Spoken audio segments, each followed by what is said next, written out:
You don't look like someone who can pay. The motel clerk's voice was clipped, her eyes fixed on the man standing at the front desk, soaked to the bone.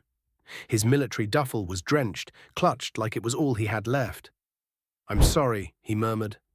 "I just need a place to stay for the night." She scoffed and pointed toward the window. "Try the shelter downtown." He didn't argue.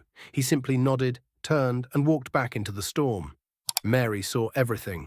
From the back office, behind a stack of invoices and an ancient coffee maker, she watched as the man shuffled into the rain.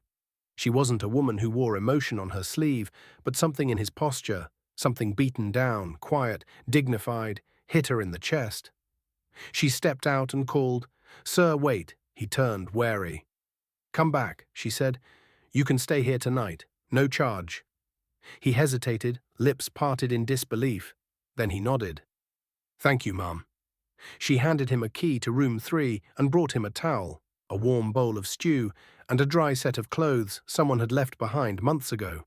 That night, the storm battered the motel's old windows, but inside that room, there was warmth and kindness, and the quiet understanding between two people who had each seen their share of life's hard edges.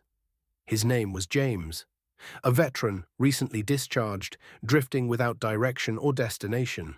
He didn't say much, but in the morning he was out early, fixing a broken pipe in the laundry room.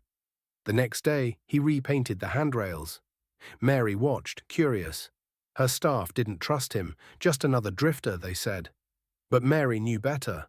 There was something clean and disciplined in his movements, something that spoke of training and loss. A week passed. It was a quiet Tuesday when the ground started to shake. Mary was at the front desk, tapping out invoices, when she heard the first rumble. She stepped outside and froze. One jeep, then 2, then 6, 12.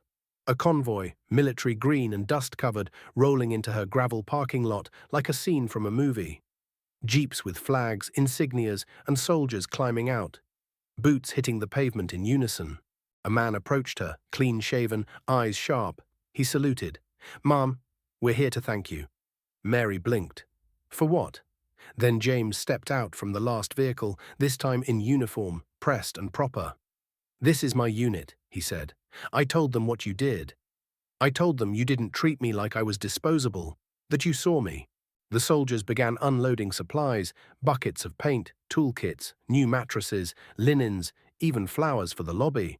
They worked all day and into the night, repainting the walls, fixing cracked windows, replacing rusted locks. A soldier carefully repaired the old motel sign so it glowed again for the first time in years. Another rewired the office phone system. Mary stood in the middle of it all, speechless.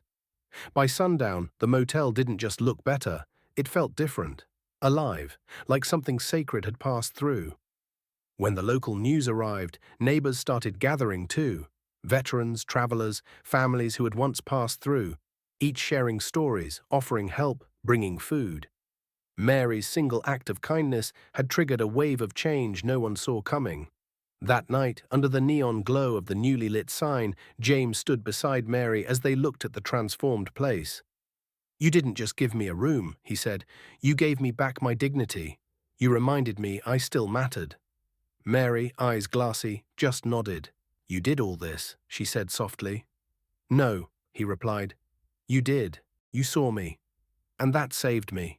The motel would go on to become a shelter for veterans and low-income families, backed by donations from across the country.